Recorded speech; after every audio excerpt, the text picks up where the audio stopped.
Patches TV, ta vie renouvelée en Jésus-Christ.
Reka mbasuhuze kandi mbifurize byiza kuri mwese mwahisemo kubana natwe kuri aya masaha y'isa 11. Turabizi neza ko mukurikiye Patches TV abari mu Rwanda ndetse n'abari mu mahanga. Turabasuhuje kandi tubaye ikaze mu kiganiro cyacu cy'uyu munsi ku itariki 28 z'ukwezi kwa 12 umwaka 2022. Reka nize ndashidikanya ko muri gusoza umwaka mumeze neza. Mbaye ikaze uyu munsi ngiye nitwa Kubwimana David, tugiye kubana ariko ntabwo ndibuze kuba ndi njyenyine muri kino kiganiro. Ndaza kuba mfite umutumirwa tubuze kugenda tuganira kandi tukaganira no ku bintu by'ingirakamaro cyane. Niyo mpamvu aho muri mwegera televiziyo zanyu kugira ngo muze kugira uruhare muri kino kiganiro kigiye kuza kuba kimara isaha yose, aho muri buze kubasha nyine kugira byinshi mumenyeramo. Hari ababizi, hari n'ibyo mutazi ariko muri buze kubasha kumenya. Niyo mpamvu rero uyu munsi turi kumwe na Jonathan Gater, umuyobozi mukuru w'ikigo Rwanda National Investment Trust. Akaba ari we tujye kuganira kuri uyu munsi mu kiganiro cyacu. Nkuko mubibona nyine tubaha ikaze muri za Patches TV. Murakoze cyane, nshimiye kubana namwe. Yego reka ntangire mbifuriza umwaka mushya muhire. Murakoze cyane. Yego neza. Murakoze. Ngira ngo umutumirwa wacu hano muri studio za Patches TV. Hanyuma wenda ku muntu dukurikiye amaze kumva izina ryiwe, ariko ubundi Rwanda National Investment Trust mwabanza mukayidusobanurira ni iki muri rusange? Murakoze David. Mbanze no gushimira abakunzi ba televiziyo Patches. Yego. Ziko ari benshi. Mbifuriza no kuzagira gusoza uyu mwaka neza no gutangira undi mu mahoro. Yego. Rwanda National Investment Trust ni ikigo cya leta. Inyito ni mu ndimi z'amahanga ariko mu by'ukuri mu Kinyarwanda navuga ko ni ikigo cyashyizweho na leta gifasha gucunga ibigega by'abantu bishyize hamwe. Yego. Ariko noneho kikaba gifite n'inshingano ebyiri nyamukuru. Iya mbere niyo kwigisha abanyarwanda muri rusange uburyo bwo kwizigamira. Kuko ibigega by'abishyize hamwe mu by'ukuri abantu bishyize hamwe kugira ngo murabizi ni imbaraga abantu bishyize hamwe. Ariko noneho ubwo buryo bwo kwishyira hamwe ni mu buryo bwo kwishyira mu buryo kugira ngo abantu bizigamire. Ariko nibamara kumenya impamvu bagomba kwizigamira, habeho uburyo no bana kwizigamiramo. Ari byo yenda tuza kuganiramo ku kigega Iterambere fund. No kuvuga mbese Rwanda National Investment Trust yashyizweho kugira ngo yigishe abantu uburyo bwo kwizigamira, ariko inashyireho ibigega bitandukanye bishobora gutuma abantu bashobora kwizigamira mu buryo bworoshye. Amafaranga bazigamye akaba ari ayabo, inyungu ikaba ari iyabo. Yego. Ikigega cya mbere cyashyizweho cyitwa Iterambere fund. Yenda turaza kubona umwanya uhagije wo kubisobanura. Ariko muri make imisiyo yacu ya mbere ni ukwigisha abantu impamvu kwizigamira ari byiza, ariko noneho kubereka uburyo bashobora kwizigamiramo mu buryo bworoheye kandi bibateza imbere. Yego, urakoze cyane. Hanyuma reka duhite tunahera aho ngaho. Ubundi ikigega Rnit Iterambere fund gikora gite, ni iki muri rusange? Ikigega bundi cyatangijwe mu mwaka wa 2016 gitangizwa na nyakubahwa Premier Ministre w'icyo gihe, ariko gitangizwa mu by'ukuri ubundi tugiye umuntu asubiye inyuma gato. Yego, muzi ko mu Rwanda twagize vision 2020 irangira hari uburyo hakozwe isesengura kureba ese u Rwanda twageze kuki. yego, icyaje kugaragara noneho mbere yuko hatangira indi vision ko ari ukuvuga ngo ese hakozwe iki cyangwa se ibitarakozwe neza ni ibiki. yego, ese noneho muri iyi vision yindi tugiye kujyamo umunyarwanda araba ari hehe. ari no kuvuga ngo ubu uyu munsi vision dufite cyane cyane bikunzwe ni 2050, nuko ngo ese aho u Rwanda rwageze muri vision 2020 hakorwa iki noneho kugira ngo muri vision yindi buri munyarwanda wese azaba ari urwego agezemo rw'iterambere. ni ukuvuga rero muri make kugira ngo bigerweho nuko ngo buri muntu wese muri vision 2050 yego, aho tuvuga ngo niburiya icyo gihe umunyarwanda agomba kuba yinjiza niba amafaranga atari munsi y'12,000 by'amadolari. ariko no kuri iyo bitekereje gutyo ngo ari ikintu kidasanzwe. yego, ariko wajya kureba uburyo bwashyizweho bwatuma uwo muntu azahagera. uburyo bumwe bwo no kuzigama. iyo amafaranga nubwo tubona yenda ikigega gitangira ndaza kubisobanura cyatangiye umuntu yizigamira mu 2,000. yego, ukumva 2,000 kuva ari amafaranga make. ariko amafaranga iyo David azanye 2 nanjye nkazana 2 tukayahuriza hamwe agashorwa abyara inyungu. noneho ku buryo na bya 2 byayandi witaga make ya mu by'ukuri ugiye kureba inyungu bikubuha ku mwaka. yego, ushoboye gushyiramo aruseho ushoboye ibyo 2 kubishyiraho mu buri kwezi. umwaka ujya gushira mu by'ukuri ufite ubwizigame utubutse kandi ushaka kugira igikorwa runaka wakwigerezaho. yego, ubwo rero iyo vision nshya dufite nk'igihugu ngo buri munyarwanda wese nibura muri 2035 umuntu yagombye kwinjiza nibura 4,000 by'amadolari. yego, muri 50 nibura 12,000. ariko ntibyumvikane nkaho ari inzozi, ariko ni ibintu bishoboka iyo abantu bishyize hamwe. yego, ntago kerensa amafaranga yari yo yose cyangwa se ubushobozi bwo aribwo bwose. bimwe bavuga ngo yenda ngo amavuta y'umugabo namuraye ku mubiri cyangwa se ngo utwange mbese haje hazigama abafite ibyamire oya. yego, kw'ibyo 2,000 ukerensa ubizigamye nk'ubu ngubu ku mushahara wawe sinzi amafaranga uhembwa, ariko hari n'abandi tuvuge ku muntu uhembwa ku munsi. yenda nkunda gutanga urugero rw'aba bakozi ku mashantiye, abafundi abayedi 3,000 ku munsi. ubwo abayedi basigaye hari n'abageze kuri 5, ariko tuvuge 3.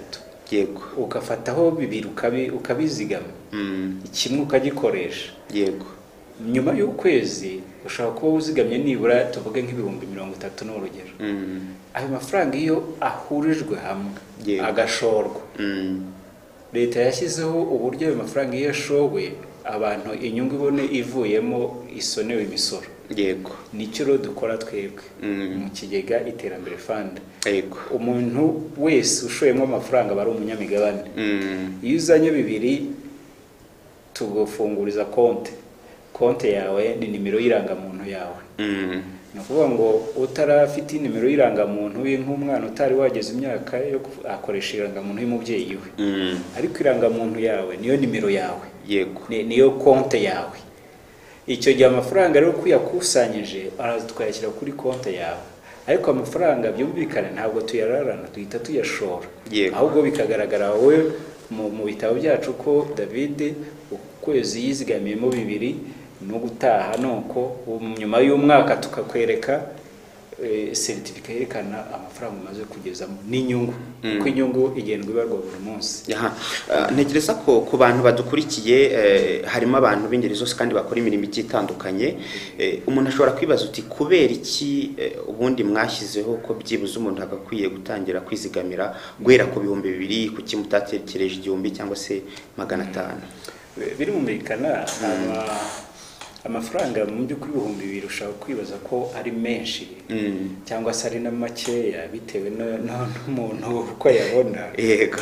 Ariko twumvuga ko amafaranga 2,000 mu by'ukuri ari rwo rwego duhereye ku bantu cyane cyane mu mujyi hano cyangwa se no mu cyaro. Ibyo bibiri ushobora kubibona mu gihe cy'umwaka, mu gihe cy'ukwezi se, bitewe n'igihe yaboneye. Yego. Ntabwo mu by'ukuri wavuga ngo ni menshi cyane cyangwa se ni make cyane, ni ku rwego twakuba ngo babandi ya mikoro aciriritse. Ntabwo rero mu by'ukuri wavuga ngo kuki tutagize 10,000 oya yari ko ari menshi, ariko bibiri nibura twumva ko ari rwego buri muntu wese yagombye guheraho. Yego. Hanyuma reka twibutse abantu badukurikiye ko bari buze kugira uruhare muri kino kiganiro, cyaza kugira umwanya wo kubitaba cyangwa se kwakira telefone zanyu kugira ngo muze kugira iburyo ibyo mwakibariza umuyobozi turi kumwe hano muri studio zacu. Telefone rero niyo ngiyo, haba kuduhamagara nta kibazo, muraza kuduhamagara niyo turi buze kwitaba, haba no ku butumwa bugufi nta kibazo, yewe no kuri WhatsApp ntacyo biza kuba bitwaye, turaza kugenda dusoma ubwo butumwa bwanyu uko buri buze kugenda butugeraho. Turacyari kumwe rero n'umuyobozi mukuru w'ikigo Rwanda National Investment Trust, niyo turi kugenda tuganira.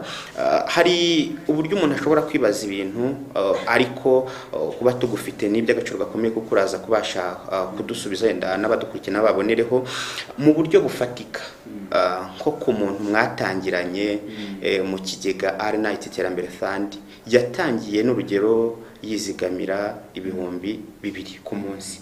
Uyu munsi wa none mu buryo bufatika afite amafaranga ngahe, mutadushyiriye ngo kwijana gutyo? Ubundi mu by'ukuri hari abantu bagiye bashyiramo amafaranga akayashyiramo buri kwezi, akayashyiramo se mu mezi 3. Yego. Hari n'abayashyiramo uko bejeje imyaka, nyuma y'amezi 6. Hari n'abashyiramo buri kwezi bafite umushahara. Yego. Abo rero bose amafaranga ko yagiye ashorwa, inyungu zigenda nyine zitandukanye. Ariko dufashe urugero nk'ibihumbi 2,000 mu batangiranye nabyo. Hari umuntu umwe watangiranye n'ibihumbi 2,000 arekeraho. Yego. Ntiyagira ndashyiramo. Uwo muntu nyuma y'imyaka 5 ibyo bihumbi byo 2,000 kuko bitangira agaciro kari amafaranga 100.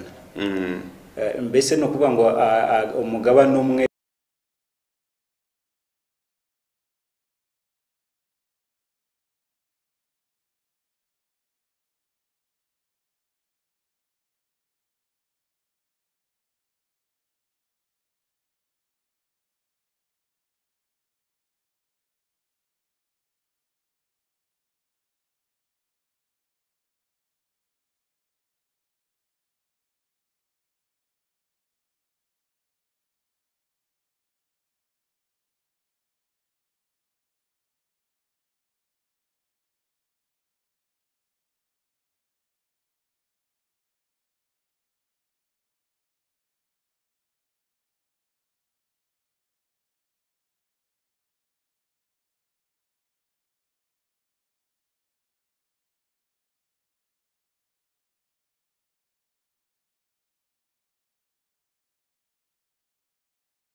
As things progress, man needs to change in the right direction, spreading the love of Christ, sharing a message of peace in all nations.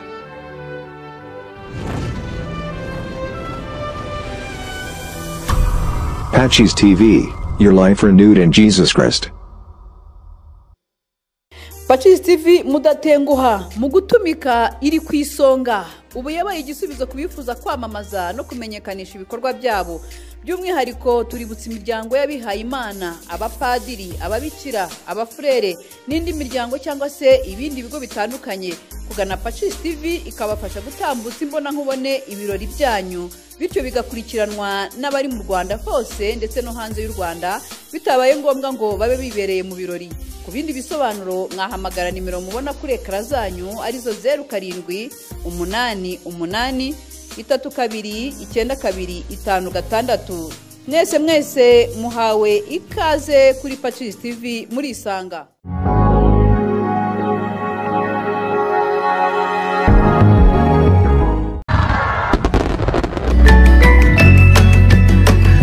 Dore ishusho ha uragira ute shusho aya majwi se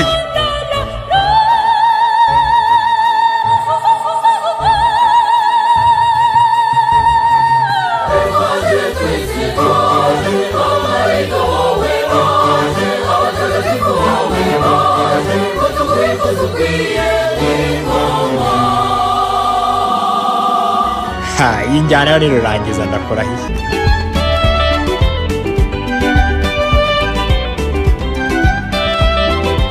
umva ko bahatana noneho muri uyu mwaka haracuwambaye pe muri iyi minsi mikuru ya Noheli n'ubunani biciye mu kiganiro Pacis Spiritual Talent Show ndetse no kuri YouTube channel musanzwe mukurikiranaho iki kiganiro twabateguriye ibitaramo by'imbaturamugabo aho hazahembwa umuhanzi gaturika wahize abandi mu mwaka w'ibihumbi 2022 ndetse hagahembwa n'indirimbo gaturika 10 zahize izindi mu mashusho amajwi ndetse n'injyana. Impano yawe ubukire bwawe Pacis Spiritual Talent Show.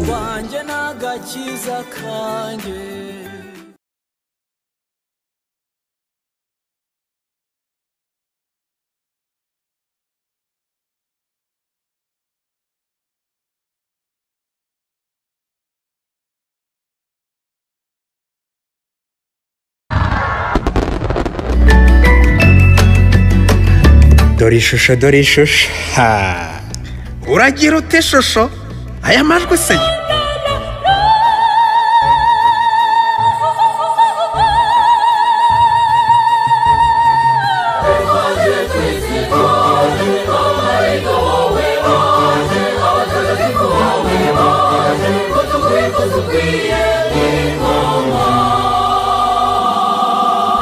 ha injyana rero rangiza ndakora iki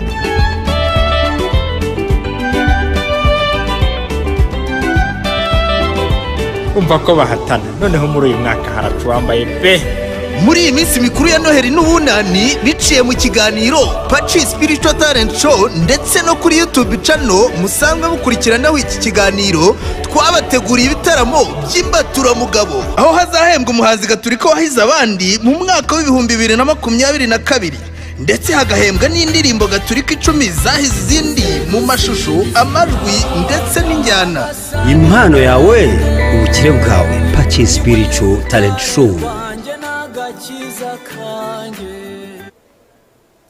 Reka nongere mbahe ikaze mu gice cya kabiri cy'ikiganiro cyacu nyuma yo gufata akaruko gato turagarutse muri cyo zacu kugira ngo dukomeze tuganira. Njye ni kwa Kubwimana David ndacyari kumwe n'umutumirwa wacu akaba ari umuyobozi mukuru w'ikigo Rwanda Nation Investment Trust no turi kugenda tuganira nawe n'ubundi reka mu ikaze mu gice cya kabiri tunashishikariza abantu kwizigamira. Umuntu udukurikiye wenda akakanya cyangwa se ushaka no kuzabikora ejo ubundi bikorwa bite kwizigamira bigenda bite? Murakoze ni uburyo nakuvuga ko bworoshye yego kubera ko nkuko nigeze kubikomozaho icyambere rambere kugira ngo mbere yuko nizigamira nuko ubura umunyamuryango yego ku munyamuryango bisaba gusaba kuba ufite nimero y'irangamuntu ubundi iyo ufunguje konte tugusaba nimero y'irangamuntu yawe yego tukagusaba na nimero y'irangamuntu y'umuzungura cyangwa se no kubyita umuzungura ariko n'umuntu ushobora mu gihe waba udahari ashaka kugufasha noneho iyo umaze kugira iyo nimero y'irangamuntu yawe yego ushobora kuzigama unyuze mu mabanki dufite ibigo by'imari bidukorana nabyo bose dufitemo konte ariko noneho hari no kuburya wabikora ukoresheje telefone. Yego. Ugira akanyenyeri 182 yego, akanyenyeri 8 akanyenyeri 1 yego, noneho ugashyiraho amazero 3 800 yego, urwego. Mbese kode yacu na amazero 3 800 yego. uyishyizeho urwego uhita ubona message ikubwira ngo ugiye kwizigamira mu Kigega Iterambere Fund. Iyo ubikoze ari ubwa mbere turaguhamagara nyine kugira ngo turebe niba iyo telefone ukoresheje kuko kubaruweho. Yego. Kuko biba byiza kugira ngo iyo telefone ibikubaruweho bitabaye ibyo amafaranga ajya kubo ibaruweho. Yego. Icyo gihe rero yari ubwa mbere tugusaba hari indi myirondoro tugusaba, hari nimero ya telefone twayibonye, aho bishoboka ko waba ufite email nayo urayiduha, kuko ubundi buri kwezi buri muntu tumwoherereza ubutumwa bwerekana amafaranga yizigamiye aho ageze n'inyungu aho igeze. Yego. Biba byiza rero iyo nimero y'irangamuntu, nimero ya telefone na email, noneho n'ibyo mugenzi wawe niba ufite umugore yenda ari we gusimbura igihe udahari, cyangwa se fiance wawe ku batarashaka nabyo biremewe, cyangwa nuko mwarabyumvikanyeho. Iyo rero umaze kwizigamira ubundi ushobora kubikora buri munsi, kuba harabashobora kubikora buri munsi, kubikora buri kwezi se, cyangwa se igihe cyose. Niyo wabikora rimwe mu mwaka nta kibazo. Amafaranga rero iyo tuyakiriye twebwe duhita tuyashora. Yego. Inyungu uyu munsi aho amafaranga tuyashora hafi ya yose tuyashora mu mapromoshwa mwenda. Yego. Amapromoshwa mwenda ni kuri ya leta iba ikenera amafaranga ikaba iyaguza mu baturage bayo. Icyo gihe tunyura muri banki nkuru y'igihugu, amafaranga niyo tuyaha, noneho ikaduha inyungu. Inyungu uyu munsi ku kigereranyo ku mwaka igeze kuri 11.4% kwijana. Kandi iyo nyungu mu by'ukuri nta musoro yishyura. Ubwo mbese iyo ni net, nta nindi sharije. Yego. Kuko twebwe nkuko nabivuze turi ikigo cya leta, yenda sinabivuze ntangira ko dufite uburyo twashyizweho na leta. Yego. Dufite ubuyobozi bushyirwaho n'inama ya guverinoma, mbese icyo bita conseil d'administration. Yego. Tukagira noneho n'abandi bantu batorwa mu banyamigabane bita board of trustees.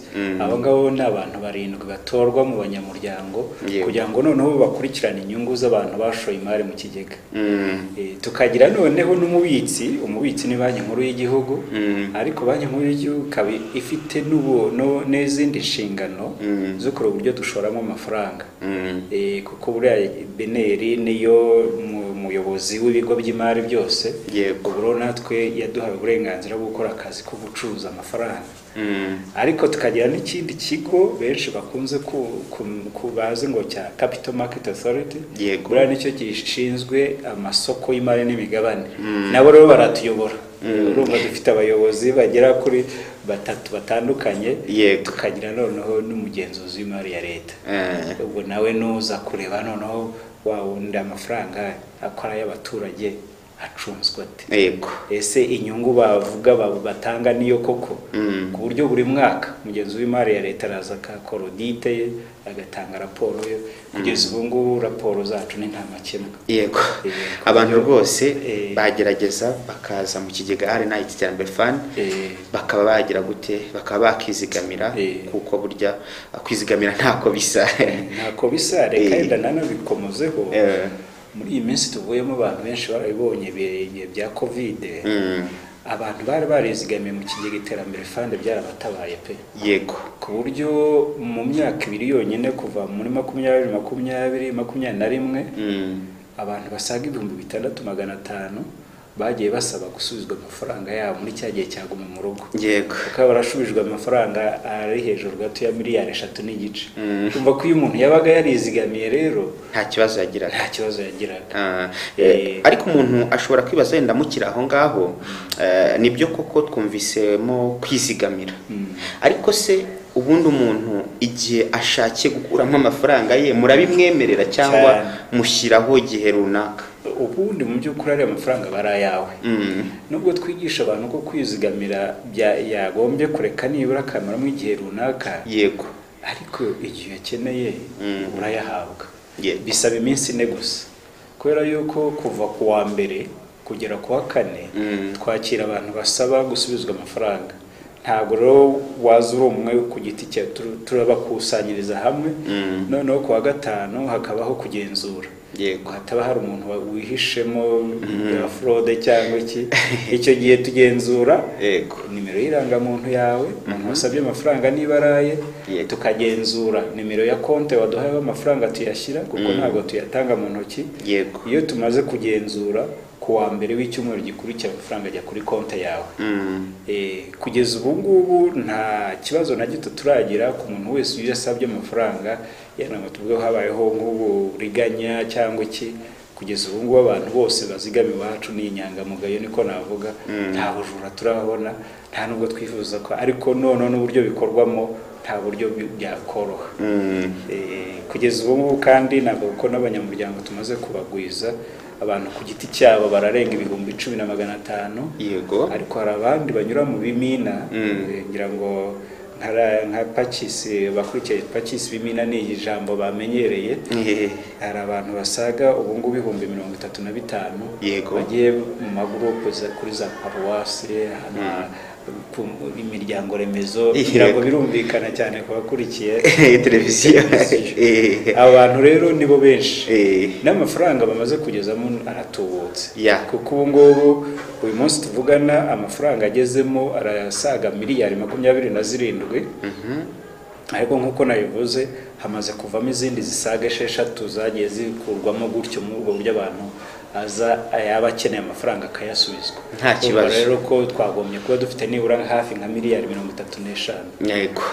byiza cyane rwose hanyuma witegereje usanga hirya no hino ku isi hagenda hagaragara ikintu gisa naho ari uguta agaciro kw'ifaranga ariko nkamwe muri Rnit Iterambere Fund mubasha gucunga mute rya faranga ry'abantu bizigamiyemo hato batazagira ikibazo yego mu by'ukuri gutakaza agaciro k'ifaranga ni ibintu bibaho kurikije uko isi igenda ihindagurika yego ariko nakubwiye ko ahantu dushora amafaranga hafi ya yose tuyashora mu mpapuro mpeshwamwenda za leta ari inyungu rero baduha ntabwo ihinduka nibyo bita mu ndimi z'amahanga fixed yego ni ukuvuga ngo niba tuguze impapuro mpeshwamwenda z'imyaka 20 yego leta ikayebu iti tuzajya tubishyura amafaranga 13% muri iyo myaka 20 ntabwo bizahinduka yego ni ukuvuga ngo ya nyungu yawe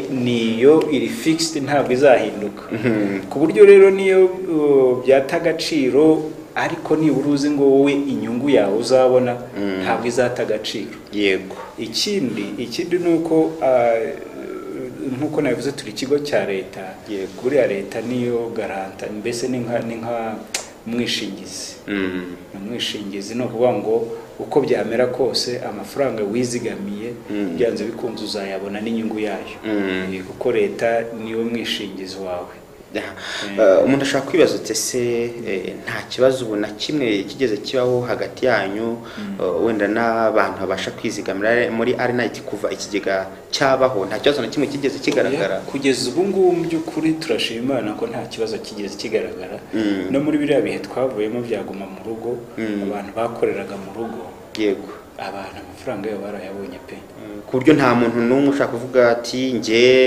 narizigamiye mu kigega Rnit ariko nabuze amafaranga yanjye ntibishoboka kubera yuko nkuko nabivuze yaba yagiye hehe ko amafaranga bari muri leta yego kandi leta ariyo mubitsi wacu akaba ari nayo iduha icyo cyizere yego ibyo ntibyanakushoboka rwose abantu bagira icyizere kuko kugeza uyu munsi ari izo nzego navuze zituyobora ziri maso ariko n'ikigo ni cya leta 100% ku buryo nta mpungenge nimwe yagombye kubaho.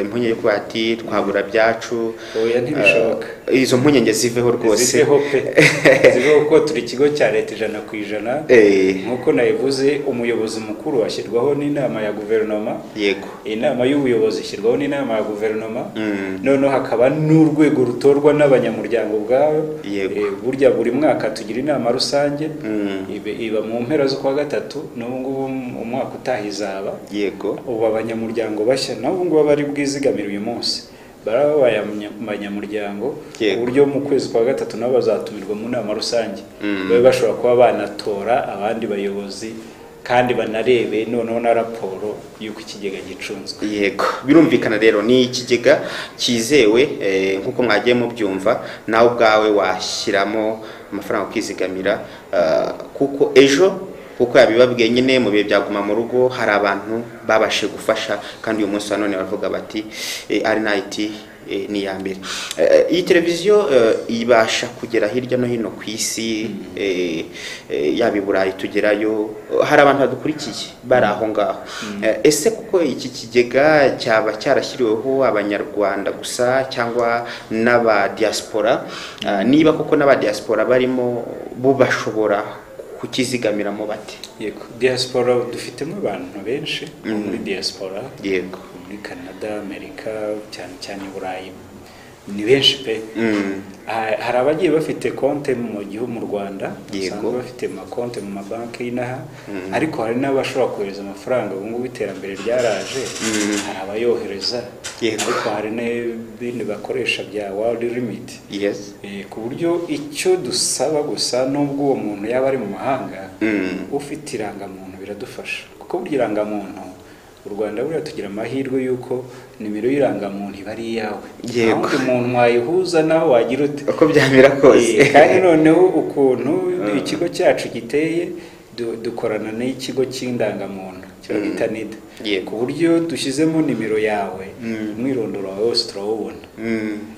Abantu rero bari mu mahanga iyo ufite nimero y'irangamuntu biba ari amahire utayifite ukoresha pasiporo nabyo biremewe ariko abantu bari mu mahanga icyo tubasaba cyane nuko iyo bakeneye amafaranga biba bisaba yuko mu by'ukuri ntabwo turashogira ubushobozi bwo kuba twatokoreza amadolari cyangwa amayero yego icyo gihe tuyitanga mu manyarwanda nyine no kuvuga ngo nabo ubwabo iyo bayohereje bohereza mu manyarwanda yego baravunjisha nyine nkuko bisanzwe twakira amanyarwanda yego ariko inyungu abantu bari mu diaspora bo barabyumva neza kuko urebye isoko ry'ivunjisha cyangwa se amasoko y'imari kuntu ahagaze muri iki gihe kugira ngo ubone inyungu ishobora kugera sinzi niba bashobora no kubona kuri 3% ntibishoboka turavuga mu mayero cyangwa mu madolari yego ariko hangaho kubona inyungu ya 11.4%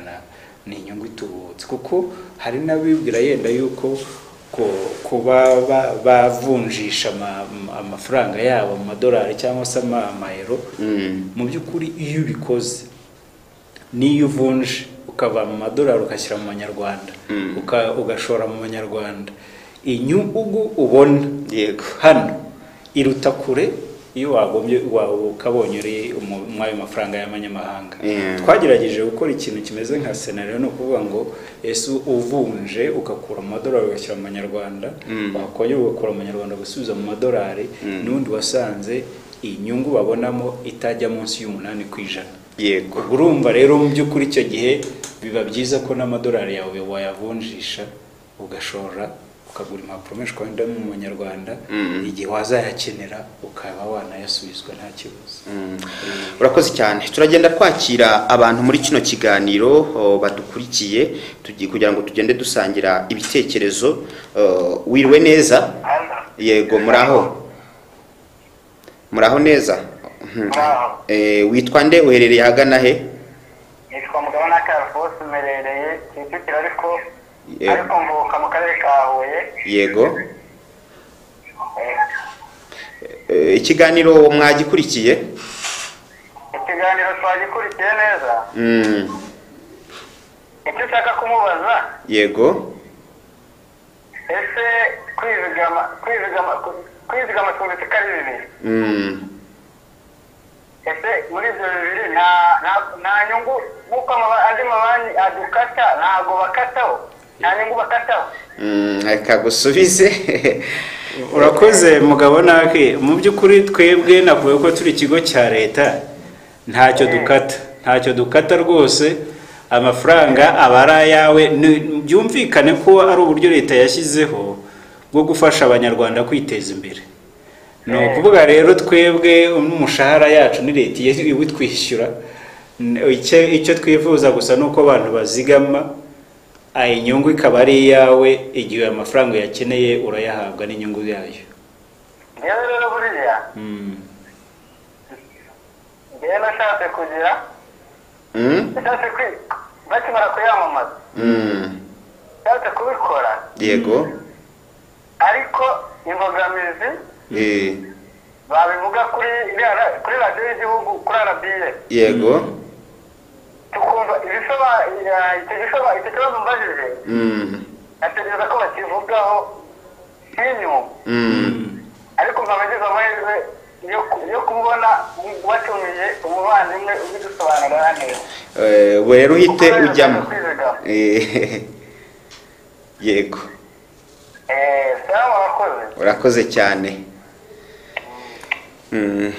abantu rwose ntekereza ko nta mpungenge zihari namba bagakwiye kujya bizigamira kuko birafasha cyane telefone niyo ngiyo ubundi butumwa buri buze cyangwa se umuntu uri buze kuduhamagara nawe turamwakira nta kibazo tuze kugenda dusangira ibitekerezo muri kino kiganiro ubundi butumwa bwo buri buze nta kibazo nabwo turabwakira ariko kiri kumwe n'umuyobozi umuntu ashobora kwibaza uti wenda mu nshingano zanyu wenda nakabazo k'amatsiko ku ruhande rwanjye wenda hashaka hari n'undi muntu dukurikiye nawe ushaka kubyibaza ariko umuntu ashaka kwibaza uti ese hagati yo kubona miliyari 20 zitanzwe n'umukiriya umwe no kubona miliyari imwe itanzwe n'abakiriya miliyoni imwe mwahita mwiki kubera iki ukize neza by'ukuri nkuko nayivuze iki kigega kijyaho cyangwa se iki kigo kijyaho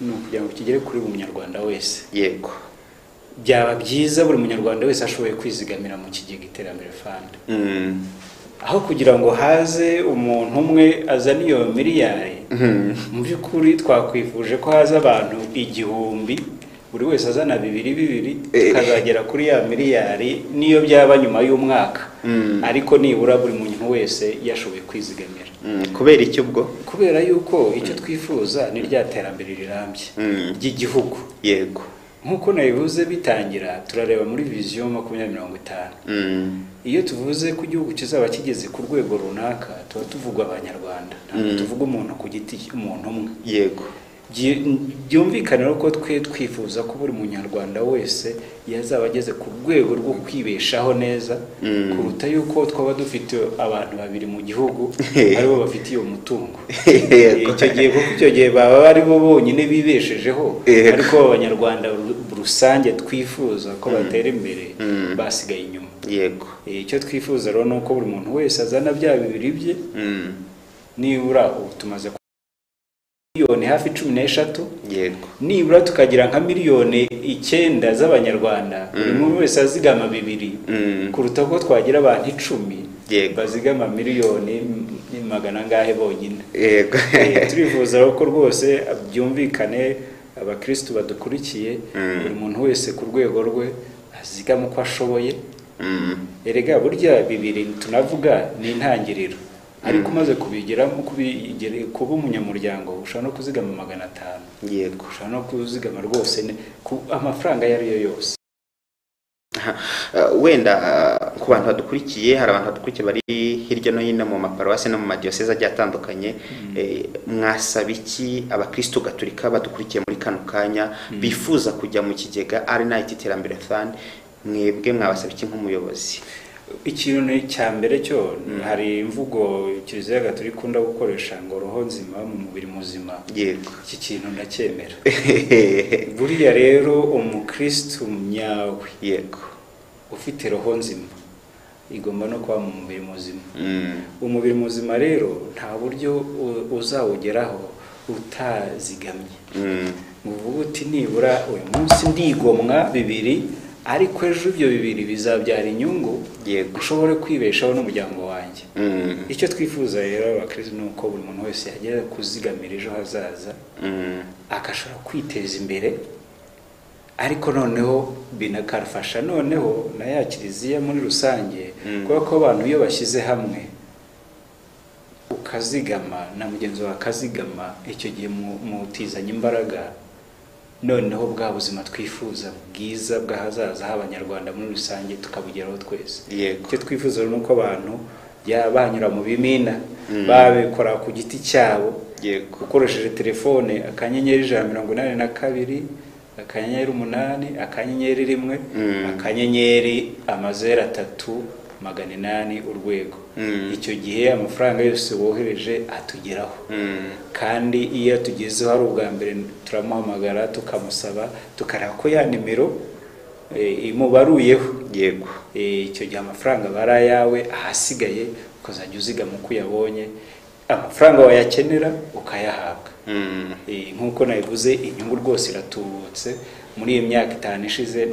Urebye abantu bagiye bashyira amafaranga babonye mu nyungu nziza pe. Yego, ntabwo ari ukuvuga ngo yenda nugushishikariza abantu by'inyungu, ariko nibyo inyungu ni nziza, ariko bitwiteza imbere nk'igihugu muri rusange. Murakoze cyane. Turi kugenda tugana ku musozo w'ikiganiro cyacu twari twagiranye kuri uyu munsi, ariko tugana ku musozo hari umuntu dukurikiye ashaka kwibaza tese ko mwakomeje kutubwira iby'ikigega cya Rnit Iterambere Fund, sabo bantu bakorera ahagana hehese, bakorera ngo muri studio mwicaye, cyangwa urabahamagara gutyo gusa bikarangira? Mwaba mukorera hagana kugira ngo n'abantu badukurikiye abashe kuba babagana mu gihe babagize ikibazo runaka? Murakoze. Ubusanzwe dufite ibiro mu mujyi wa Kigali. Yego, hari inyubako ya Kwizigamira. Banki ni banki y'ubucuruzi. Yego, hariya mu mujyi rwagati. Niho dukorera kuri etage ya 6. Ariko mu minsi ya vuba ikoranabuhanga turimo turarivugurura, umuntu si ngombwa ko azageza ahari yadukorera. Yego, uzajya kuri telefone, hari no kujya kuri murandasi, ukaba wajya kuri uyame kwa kundi babivuga kuri internet, ugiye kureba yame ntuze wa eshatu akadomo Rnit ni RNIT akadomo RW. Icyo gihe uyuhageze ubona byose amakuru ukeneye yose, ku buryo rero mu minsi iri imbere y'abantu bazajya babikora bakoresheje ikoranabuhanga, ku buryo no kwizigamira n'amakuru wakenera wajya utubaza ugahita ubona ibisobanuro byose. Ariko ubushobozi rwose batuye Kigali ni karibu, tuba dufunguye kuva saa 2 za mu gitondo kugera ku mugoroba saa 11. Yego, nkuko nabivuze, abakeneye amafaranga tubakira kuva ku wa mbere kugera ku wa 4 saa 11. Yego, wa gatanu hakabaho gusesengura, hanyuma ku wa mbere amafaranga akajya kuri konti zabo. Wenda sinzi niba hari na telefone abantu bashobora kuza kwifashisha na nyuma y'ikiganiro. Telefone, ubundi hari telefone itishyurwa, ni guteranya 250, noneho 78, yego, 79, 207, 207. Yego, nayisubiramo, ni 078 7 900 yego. No kuri Airtel ni 07 37 900 207. Izo telefone rwose ni ziza mu biro, saa n'isaha bazihamagara bakabafasha. Yego. Reka rero tubashimire kubw'ubutumire bwacu mwabashije kwitabira kuri uyu munsi. Tubashimire tubikuye ku mutima. Reka rero dushimire n'abandi bose babashe gukurikira ikiganiro muri rusange. Aha rero niho ku musozo w'ikiganiro cyacu. Mbibutse ko turi kumwe na Jonathan Gater, umuyobozi mukuru w'ikigo Rwanda National Investment Trust, akaba hariwe twaganiraga kuri uyu munsi. By'umwihariko mwabashe kwiyumvira ibijyanye n'ikigega Rnit Iterambere Fund. Nawe udukurikiye nagushishikariza kukijyamo, kurikije nanjye uko nabyumvise ndava hano njya kwiyandikisha kuko nta gihombo kirimo kuba uri mu kigega Rnit Iterambere Fund. Reka rero tubashimire tukwe ku mutima, mwakoze cyane kwitabira ubutumire bwacu. Turabashimiye cyane kandi nimunadutumira ubutaha tuzagaruka. Murakoze cyane n'ubundi murafatanya ikorwa bacu. Ubwo dushimire Anita wadufashije kuri kamera, hanyuma kandi na Peter adufashije kubanga bw'ibyuma kugira ngo amajwi yacu n'amashusho bibashe kubageraho bimeze neza. Njye nitwa Kubwimana David, mukomeze mugire byiza munanogerwa n'ibiganiro Pachis TV yabateguriye.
Au fur et à mesure que le temps passe, le progrès a toujours besoin d'un rang de lancement.